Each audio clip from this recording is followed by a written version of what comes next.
चलो बच्चों, तो आज हम लोग स्टेटिस्टिक में सेकेंड पार्ट का फर्स्ट चैप्टर कंटिन्यू करें ना, जिसका नाम है प्रोबेबिलिटी।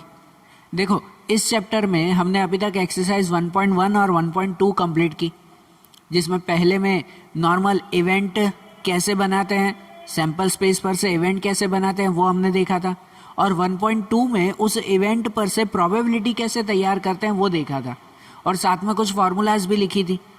याद है ना, 1.2 के आखिरी वाले क्वेश्चंस में हमने कुछ फार्मूलाज भी नोट करवाई थी, तो वो फार्मूलाज भी अब याद करना। उनके रिलेटेड ही 1.3 एक्सरसाइज 1.3 शुरू करते हैं। इसमें भी बीच बीच में कुछ नए टॉपिक, कुछ नई फार्मूलाज, कुछ नए रूल्स आएंगे, जो जैसे सम्स आते जाएंगे मैं वैसे आपको रूल्स नोट करवाता जाऊंगा, बराबर ना। तो ध्यान से नोट करना उन रूल्स को। अब सबसे पहला जो है वो सम शुरू करें, वो सिंपल सम्स है। जब आएंगे रूल्स, फार्मूलाज आएगी, तब मैं आपको जरूर नोट करवाऊंगा वो, बराबर। तो आपकी टेक्स्ट बुक साथ में रखो, एक्सरसाइज 1.3, उसमें क्वेश्चन नंबर 1 के क्वेश्चन नंबर 1 में ऐसा दिया हुआ है कि 2 cards drawn from the pack of 52 cards. 52 cards में से 2 कार्ड सिलेक्ट करने हैं। Find the probability that both the cards drawn are number 1 of the same suit and number 2 of the same colour. हमें ये 2 प्रोबेबिलिटी ढूंढनी है ना, मतलब 2 इवेंट हैं अलग अलग, बराबर। कोई भी जैसे हम सम करते हैं, जैसे पहले की एक्सरसाइज में किया था वैसा ही सम है भी अभी, कि कोई भी जब सम करते हैं तो सबसे पहले तो क्या बनाते हैं हम लोग, सैंपल स्पेस। सबसे पहले सैंपल स्पेस तैयार करते हैं ना, तो यहाँ पर भी हम लोग सैंपल स्पेस तैयार करें कि 52 में से 2 कार्ड सिलेक्ट करने हैं, बराबर। 52 में से कितने, 2 कार्ड सिलेक्ट करने हैं, ध्यान देना। तो उसका सैंपल स्पेस लिखें कि यहाँ पर क्वेश्चन नंबर 1 वो लिख दें कि सैंपल स्पेस,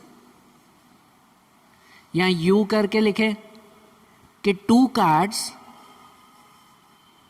यहाँ सिलेक्शन ऑफ 2 कार्ड्स ऐसे लिखें कि selection of 2 cards from 52 cards. 52 cards में से 2 कार्ड सिलेक्ट करने हैं, सो n इक्वल टू, जो हम लोग n सिलेक्ट करते हैं कि n इक्वल टू कितना होगा, 52C2। जब सिलेक्शन करते हैं तो C लिखते हैं ना, बराबर ना, 52C2 ये होगा। मतलब उसमें सॉल्यूशन कैसे कि 52 को 2 डिजिट मल्टीप्लाई, 52 मल्टीप्लाई 51 और डिवाइड बाय 2 को मल्टीप्लाई कि 2 मल्टीप्लाई 1। जो इनमें कैंसलेशन करें तो कैंसलेशन ऐसे होगा, 2 से ये कट कर सकते हैं 26 से जा, और 26 मल्टीप्लाई 51 तो वो होगा 1326, बराबर, ये नंबर आएगा। तो ये क्या मिला हमें, टोटल सैंपल स्पेस, कि भाई टोटल जो है 52 कार्ड्स में से 2 कार्ड सिलेक्ट करो तो टोटल आउटकम इतने होंगे 1326। ओके, ये हो गया। अब इस पर से इवेंट ढूंढे कि जैसे पहला इवेंट क्या पूछा हुआ है कि selection of cards of the same suit, मतलब जो 2 कार्ड सिलेक्ट करने हैं ना वो सेम सूट के होने चाहिए। सूट मतलब क्या, तो सूट मतलब डिज़ाइन। अब कार्ड्स में कितनी डिज़ाइन होती है, कार्ड्स में 4 डिज़ाइन होती है ना, हमने पहले भी वो बताया था। एक डायमंड डिज़ाइन, ठीक है, वो डायमंड शेप में, एक हार्ट शेप में, एक वो ट्री शेप में होता है क्लब डिज़ाइन, एक वो लीफ के शेप में होता है स्पेड डिज़ाइन, होती है कि नहीं, 4 डिज़ाइन होती है ना, तो उन्हें सूट कहते हैं। तो यहाँ पर हमें जो 2 कार्ड सिलेक्ट करने हैं वो सेम सूट के होने चाहिए, मतलब या तो वो दोनों डायमंड होने चाहिए, या वो दोनों हार्ट होने चाहिए, या तो वो दोनों स्पेड, या तो वो दोनों क्लब होने चाहिए, ऐसा ना। तो अब देखो, या तो मतलब कहलाता है इसमें और, कि वो डायमंड और हार्ट और क्लब और स्पेड ऐसे होगा ना, बराबर ना, कि भाई जो 2 हमें सिलेक्ट करने हैं कार्ड्स वो सेम सूट के, तो इन चारों में से कोई भी सूट मतलब कोई भी डिज़ाइन के हो सकते हैं, ठीक है। देखो, तो उसको लिखेंगे ऐसे कि जो इवेंट ए करके लिखें, इवेंट ए, उसमें के selection of 2 cards, selection of 2 cards from या ऑफ सेम सूट।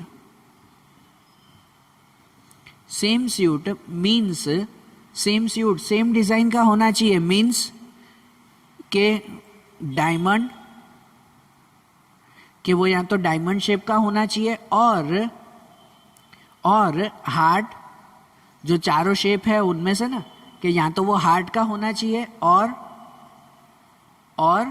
वो क्लब, कि या तो वो क्लब डिजाइन का होना चाहिए, और या तो वो स्पेड डिजाइन का होना चाहिए।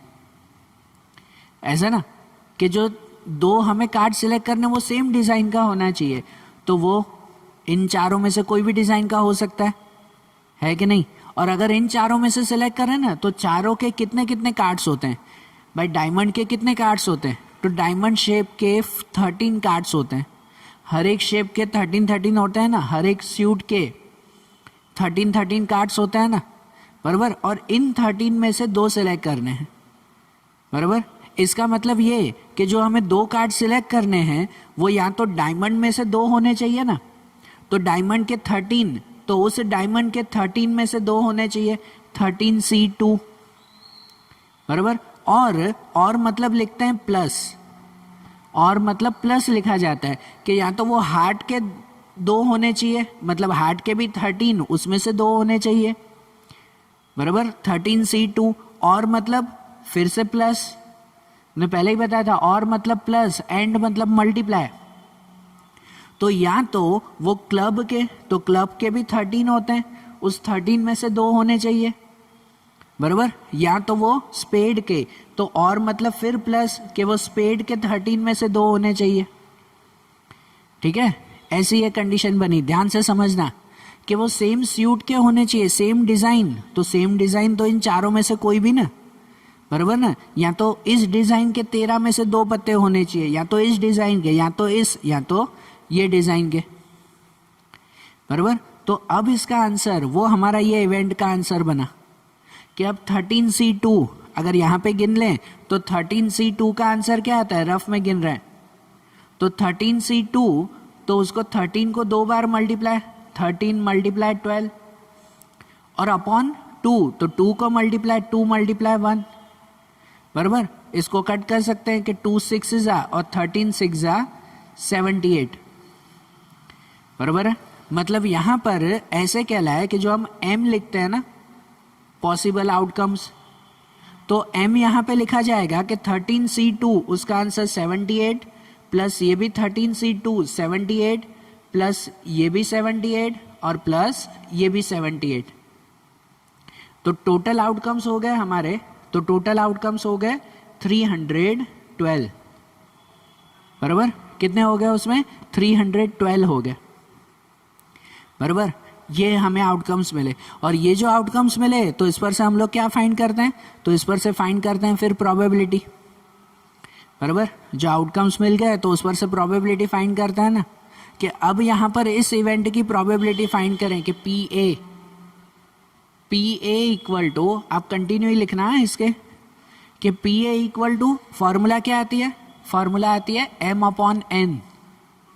तो m पे कितना मिला हमें? 312, m पे मिला 312 और अपॉन n, तो n पे कितना? ये 1326, बराबर। दोनों को कट करेंगे, तो अगर दोनों को कट करें, देखो अगर नहीं समझ में आ रहा हो तो आप लोग जो है वो इसे 2 से कट कर सकते हो, 2 से कट करो, फिर जितना हो सके 2 से, फिर 3 से, फिर 7 से, जहाँ तक हो सके।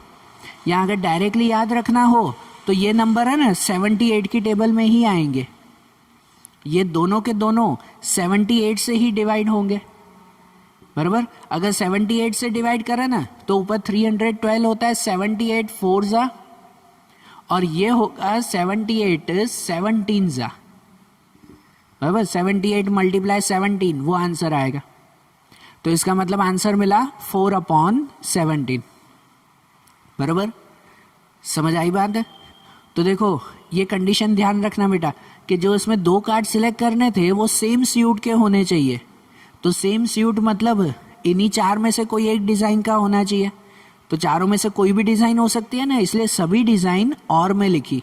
अगर खाली लिखा होता ना कि वो दोनों कार्ड सिर्फ और सिर्फ हार्ट के होने चाहिए तो खाली हार्ट का ही लिखते 13C2, ये सब लिखने की ज़रूरत नहीं थी।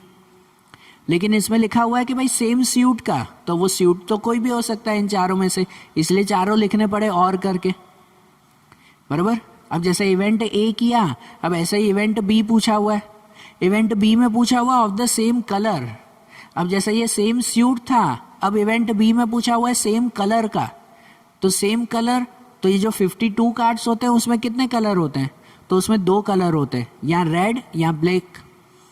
मतलब जो 2 कार्ड सिलेक्ट करने हैं वो या तो रेड होने चाहिए दोनों, या तो दोनों ब्लैक होने चाहिए, बराबर। और दोनों कितने कितने कार्ड्स होते हैं, तो दोनों होते हैं 26 कार्ड, 26 रेड होते हैं और 26 ब्लैक होते हैं, है कि नहीं? ऐसा ही होता है ना उसमें। मतलब देखो कि अब जो इवेंट बी लिखे ना, इवेंट बी, तो उसमें लिखेंगे कि 2 cards of same colour means दोनों सेम कलर के होने चाहिए, मतलब कि वो दोनों रेड होने चाहिए और बीच में और, या दोनों ब्लैक होने चाहिए, बराबर। या तो दोनों रेड होने चाहिए या तो दोनों ब्लैक होने चाहिए। तो उसमें रेड के कितने, अगर उसका आंसर लिखें तो रेड के 26 होते हैं, तो या तो वो 26 में से 2 होने चाहिए, जैसे यहाँ 13 में से 2 सिलेक्ट कर रहे थे स्यूट के हिसाब से, तो यहाँ कलर के हिसाब से 26 में से 2, और मतलब लिखेंगे प्लस, या तो ब्लैक में भी होते हैं 26 में से 2, बराबर। ऐसे हुआ ना ये। तो अब इनको अगर कट करें ना, तो यहाँ पे रफ में गिन ले अगर कि 26C2, तो 26 को 2 डिजिट मल्टीप्लाई, 26 मल्टीप्लाई 25 और अपॉन में 2, तो 2 को मल्टीप्लाई 2 मल्टीप्लाई 1, बराबर। इसको अगर कट करें तो ये 2 से कट होगा, 2 13 जा, और 13 मल्टीप्लाई 25, तो वो होगा 325। मतलब 26C2 जो M लिखते हैं ना पॉसिबल आउटकम्स, तो पॉसिबल आउटकम्स मिलेंगे 26C2, तो उसका 325 प्लस ये 26C2 325, तो 325 कितना हो जाएगा 650, बराबर। कितना होगा ये 650, समझ आई ना बात है। तो अब ये जो मिल गया, तो अब इसकी प्रोबेबिलिटी ढूंढे PB, जैसे इसकी प्रोबेबिलिटी ढूंढी थी अब इसकी प्रोबेबिलिटी, तो इवेंट बी की प्रोबेबिलिटी आएगी m/n, m/n, तो m पे लिखा जाएगा 650/n, तो n पे तो वही नंबर है 1326, बराबर। अब इन दोनों को अगर कट करें ना, तो दोनों को आप 2 की टेबल से भी कट कर सकते हो एक एक करके, और अगर नहीं तो डायरेक्टली इसको 26 से कट कर सकते हो, ये दोनों 26 की टेबल में ही आएंगे, ध्यान रखना।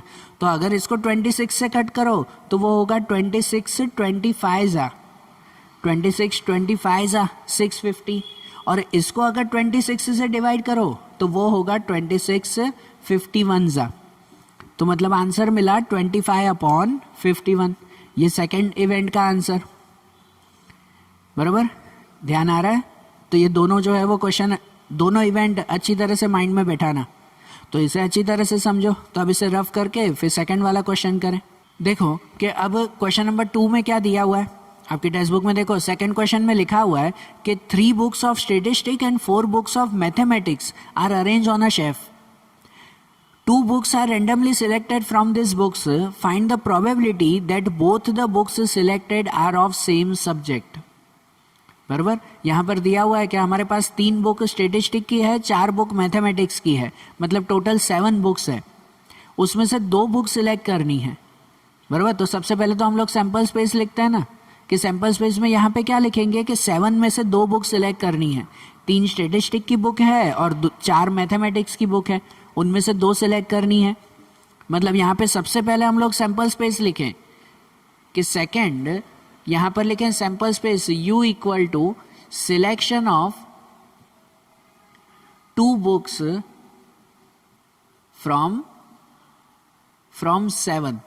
7 में से 2 बुक्स हमने सिलेक्ट करनी है, तो जो हमें 7 में से 2 बुक सिलेक्ट करनी है तो उसके लिए ब्रैकेट में भी हम लोग लिख सकते हैं ना, कि भाई वहां पे लिख सकते हैं कि भाई 3 बुक वो स्टैटिस्टिक की है और 4 बुक वो मैथमेटिक्स की है, ऐसे होगा ना, बराबर। तो n इक्वल टू कितना होगा, तो n इक्वल टू होगा 7C2। 7 में से हमें 2 बुक सेलेक्ट करनी है, मतलब 7C2। तो उसके आंसर में लिखते हैं कि 7 को 2 डिजिट मल्टीप्लाई, 7 मल्टीप्लाई 6 और 2 को मल्टीप्लाई 2 मल्टीप्लाई 1। जो इनको कट करें या आंसर लिखें कि 7 6 42 और 42 डिवाइड बाई 2, तो आंसर 21। सैंपल स्पेस ये मिल गया 21। ओके और उसके बाद जो इवेंट के लिए पूछा हुआ है कि इसमें लिखा हुआ है 2 books are randomly selected of from this books, find the probability that both the books selected are of same subject. कि हमें जो 2 बुक सिलेक्ट करनी है ना, वो सेम सब्जेक्ट की होनी चाहिए। सेम सब्जेक्ट मतलब जो 2 बुक सिलेक्ट करनी है, या तो वो दोनों स्टैटिस्टिक होनी चाहिए या तो वो दोनों मैथमेटिक्स होनी चाहिए। अब इसमें भी देखो, या तो दोनों होनी चाहिए, या मतलब और, कि both books are of statistic और ऑफ मैथमेटिक्स, कि दोनों या तो स्टेट की या तो मैथ्स की होनी चाहिए।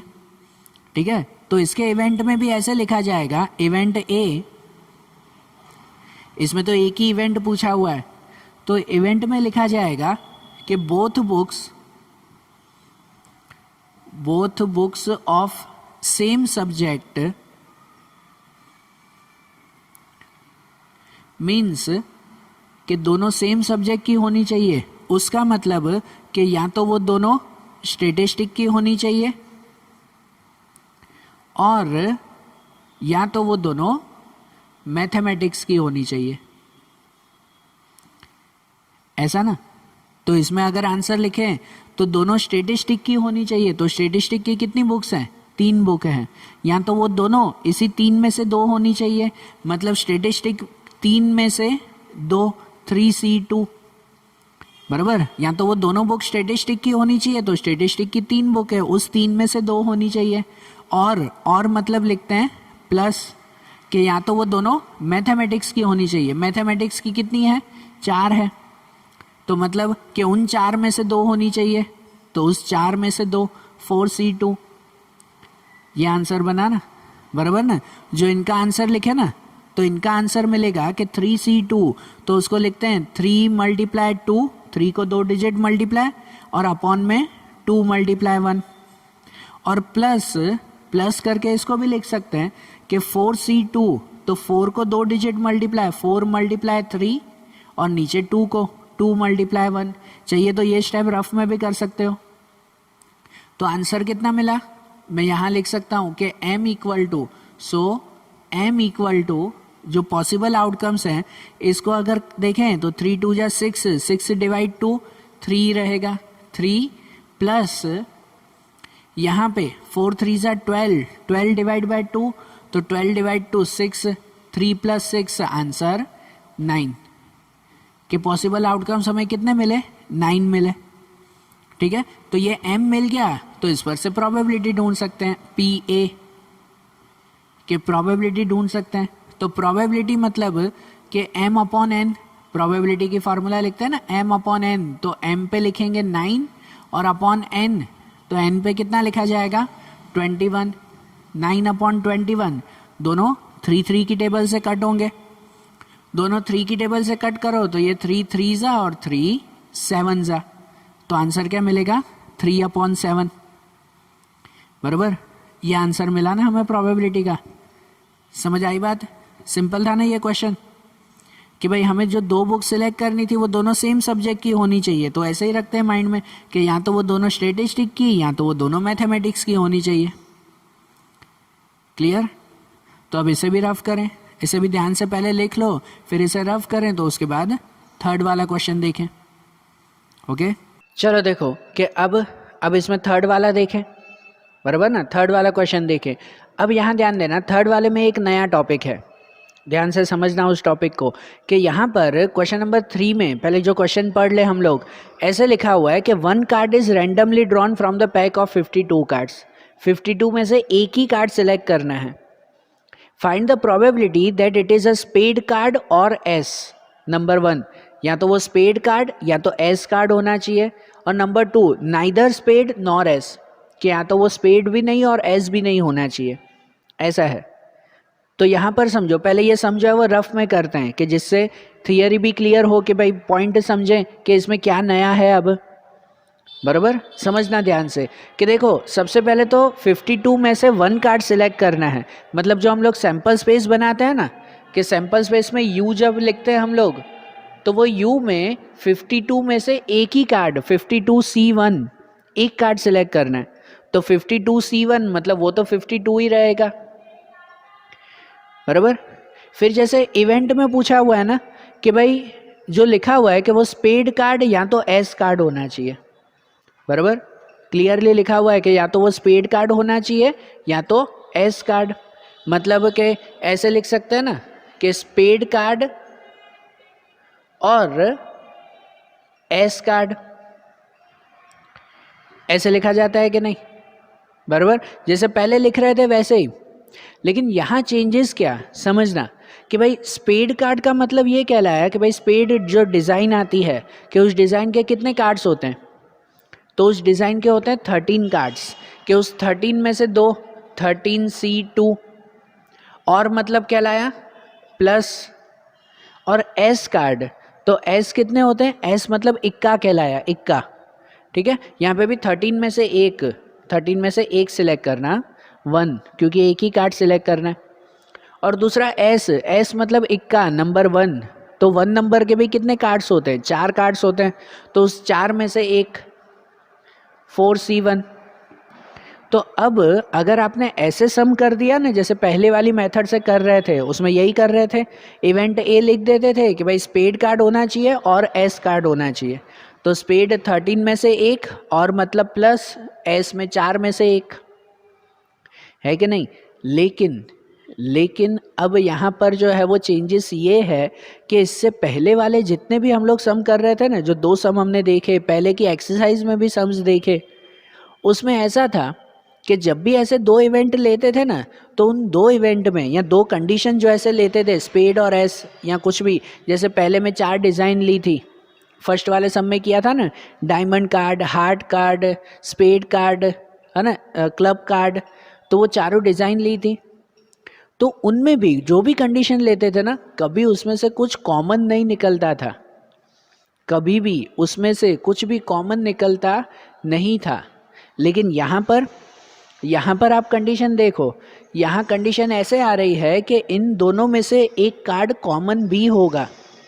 अगर स्पेड कार्ड आप लोग कहो ना, स्पेड कार्ड कहो, तो स्पेड कार्ड के 13 पत्ते होते हैं ना, 13 में होगा पहला 1, फिर 2 3 ऐसे करके 10 तक, और जैक, क्वीन और किंग, है कि नहीं। स्पेड कार्ड के ये 13 पत्ते होंगे और एस का होगा ना, तो एस के भी जो 4 पत्ते होंगे, उस 4 में एक स्पेड का होगा, एक दूसरी डिज़ाइन का होगा, एक दूसरी डिज़ाइन और एक दूसरी डिज़ाइन, ऐसे होगा ना।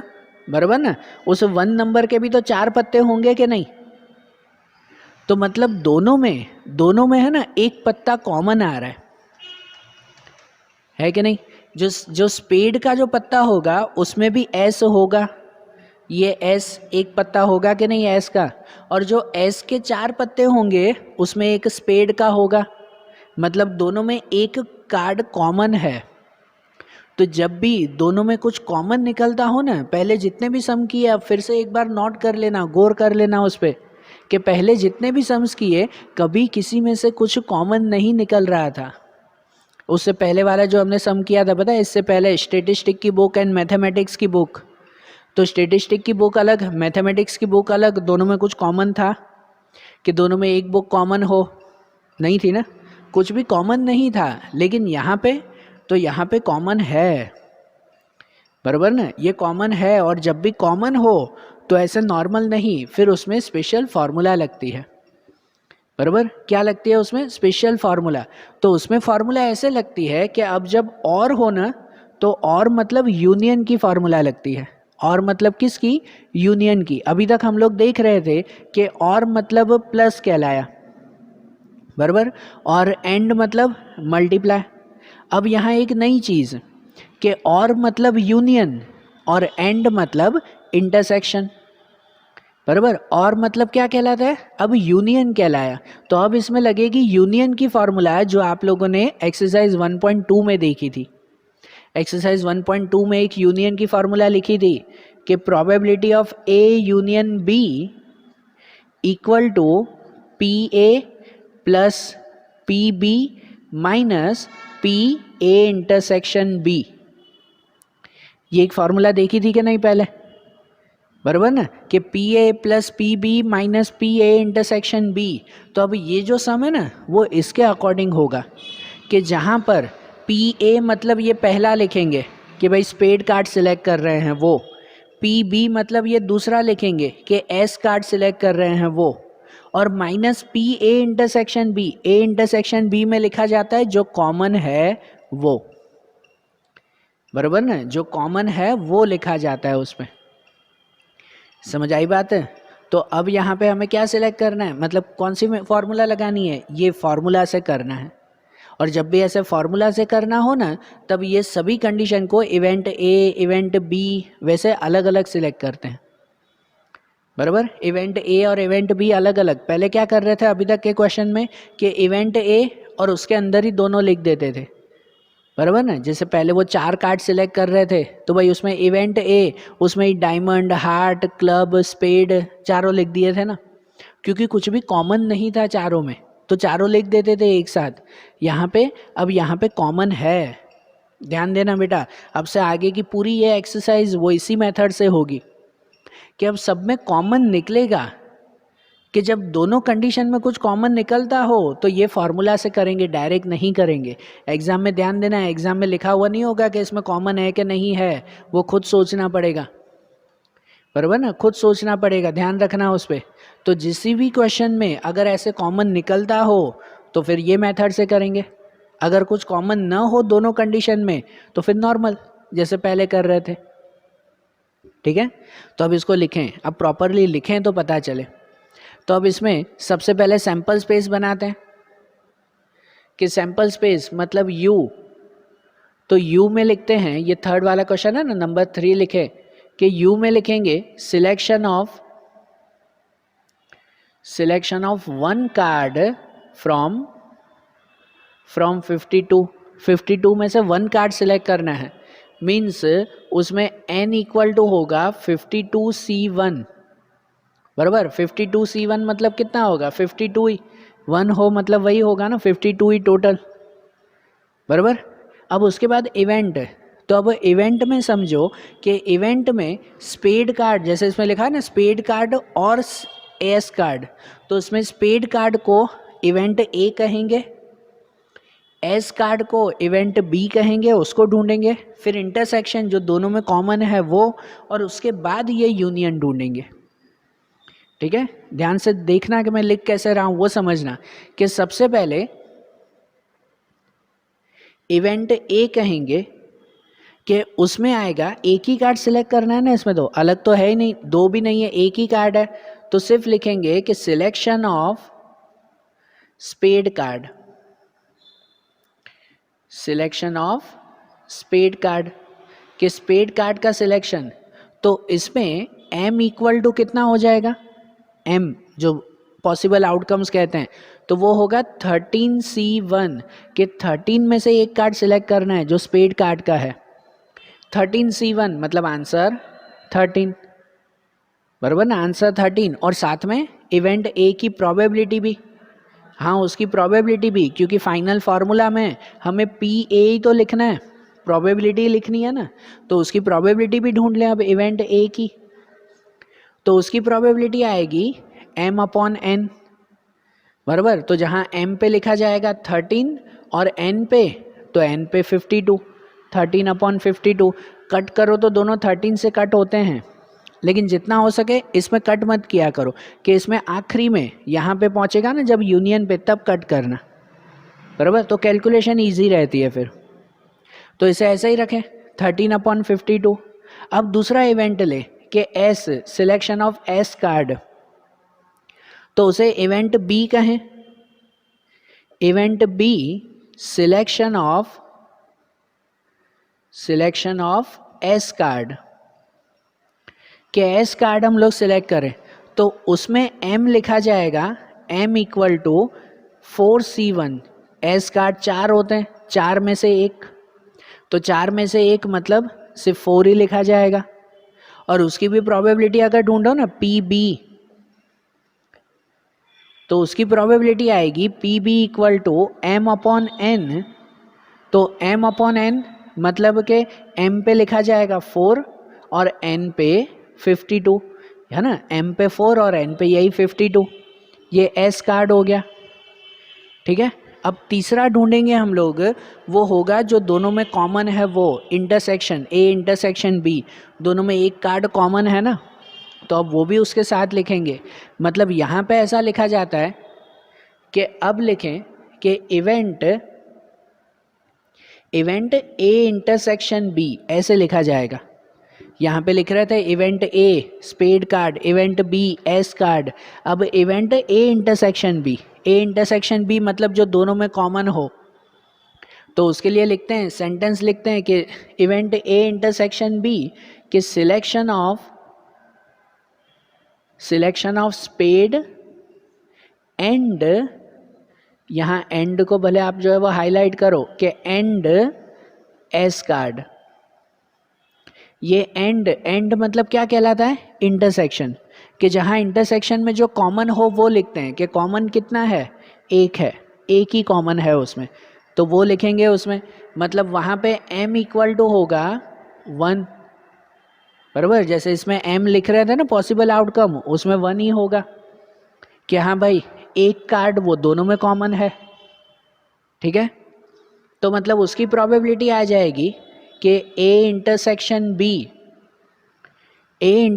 B, तो उसकी प्रोबेबिलिटी आ जाएगी m अपॉन n, तो m पे 1 और n पे 52, 1 अपॉन 52, बराबर। ये आंसर मिला इसका। अब फाइनली जो हमें ढूंढना है यूनियन, वो लिखें कि अब लिखें जो हमें फाइनल आंसर चाहिए कि इवेंट A यूनियन B, जो क्वेश्चन में लिखा हुआ है ना आपका सेंटेंस कि सिलेक्शन ऑफ स्पेड कार्ड और एस कार्ड, आपके क्वेश्चन में ये लिखा हुआ है और, तो और मतलब यूनियन होता है, और यहाँ तक पहुँचने के लिए पहले ये सब चीज़ें करनी पड़ी हमें, बराबर। मतलब यहाँ पे लिख सकते हैं कि अब सिलेक्शन ऑफ स्पेड, और ये और को हाईलाइट कर रहा हूँ कि जिससे पता चले वो यूनियन है, स्पेड और एस कार्ड, बराबर। और उसमें m नहीं आएगा, उसमें अब फॉर्मूला आएगी A यूनियन B की फॉर्मूला कि PA plus PB minus PA intersection B, बराबर। जहाँ पर लिखें कि PA, तो PA का आंसर कितना मिला 13 अपॉन 52, प्लस PB, तो PB का आंसर मिला ये 4 अपॉन 52, और माइनस A इंटरसेक्शन B, उसका आंसर मिला 1 अपॉन 52। तीनों में 52 कॉमन थे ना, इसलिए पहले कट नहीं किया कि डिनोमिनेटर कॉमन है तो सीधा प्लस माइनस हो जाएगा। तो अब ये सब नीचे 52 कॉमन है तो ऊपर का प्लस माइनस होगा, 13 प्लस 4 17, और 17 माइनस 1, तो 17 माइनस 1 हो जाएगा 16, तो आंसर मिलेगा हमें इसका 16 अपॉन 52, बराबर। 16 अपॉन 52, दोनों 4 4 से कट होंगे, इसको 4 से कट करो तो 4 4 जा, और इसको कट करो 4 13 जा, तो आंसर ये मिला हमें 4 अपॉन 13, बराबर ना। ये आंसर मिला 4 अपॉन 13, ये यूनियन का सिलेक्शन ऑफ स्पेड और एस कार्ड। समझ आई बात है, ध्यान से समझना। अब ये पॉइंट आगे हर सब में ऐसे ही पॉइंट आएंगे तो ध्यान रखना। और अब इसमें ही दूसरा भी पूछा हुआ है, क्वेश्चन 2 भी तो है ना इसके साथ ही, जो लिखा हुआ है कि नाइदर स्पेड नॉर एस, ये था स्पेड कार्ड और एस कार्ड। दूसरा पूछा हुआ है नाइदर स्पेड नॉर एस, तो इसका मतलब कि यहाँ जो स्पेड और एस कार्ड लेना था उसमें नहीं लेना है, तो इसकी अपोजिट कंडीशन हुई, क्या कहलाई, इसकी अपोजिट कंडीशन। और जब भी अपोजिट कंडीशन मतलब उसमें कॉम्प्लीमेंट्री इवेंट फाइंड करते हैं। अपोजिट कंडीशन मतलब क्या कहलाया, वो कॉम्प्लीमेंट्री इवेंट। और कॉम्प्लीमेंट्री इवेंट कैसे ढूंढते हैं, 1 में से माइनस करके। याद है वो स्टार्टिंग में फॉर्मूला लिखवाई थी ए डैश, तो ए डैश मतलब 1 माइनस पी ए, बराबर। यहाँ देखो कि यहाँ मैं लिखूँ कि अब जो उसके बाद इवेंट आएगा ना, वो इवेंट इसका अपोजिट इवेंट है। ये स्पेड और एस, उसमें लिखा हुआ है नाइदर स्पेड नॉर एस, तो उसके लिए आएगा event A union B dash. ये ए यूनियन बी नहीं, उसका डैश मतलब कॉम्प्लीमेंट्री इवेंट, इसका अपोजिट इवेंट जो यूनियन ढूंढा वो उसका अपोजिट, कि जिसमें लिखेंगे कि selection of neither spade nor ace, कि ना स्पेड लेना है ना एस लेना है, इसका अपोजिट। तो अगर ए यहाँ पर P A union B dash ढूंढना है ना, तो डैश ढूंढना हो तो इसको खाली 1 में से माइनस कर देते हैं, मतलब ऐसे लिख देते हैं 1 minus P A union B. ये फॉर्मूला पहले लिखवाई थी आपको पहले वाली एक्सरसाइज में, कि 1 minus P A union B मतलब कि 1 माइनस 4/13। 4/13 को 1 में से माइनस करते हैं ना, कोई भी अपोजिट इवेंट ढूंढना हो ना तो उसको 1 में से माइनस कर देते हैं। इसका अपोजिट इवेंट, तो इसी आंसर को 1 में से माइनस, तो इसको अगर 1 में से माइनस करें तो आंसर मिलेगा ये 13 1 जा 13, 13 माइनस 4 तो 9, 9/13। ये उसका आंसर सेकंड का। समझ आई बात है, ध्यान आ रहा है। अब ये आपका नया टॉपिक हुआ, अगर नहीं समझ पड़े तो एक बार फिर से वीडियो जो है वो रिवाइंड करो, फिर से पूरा टॉपिक देखो पहले से, बराबर, तो माइंड में क्लियर होगा। और अच्छी तरह से बिठाना, क्योंकि आगे के सम अब इसी मेथड से होंगे, बराबर ना। तो जैसे ये थर्ड वाला क्वेश्चन देखा ना हमने, बराबर ना, तो ये क्वेश्चन अच्छी तरह से समझ लेना, माइंड में क्लियर कर लेना। अब इनके रिलेटेड जो आगे के सम्स हैं इसी मेथड से ही होंगे। तो अब जो नेक्स्ट क्वेश्चंस हैं वो अब हम लोग अगले वीडियोस में देखेंगे। Okay, thank you.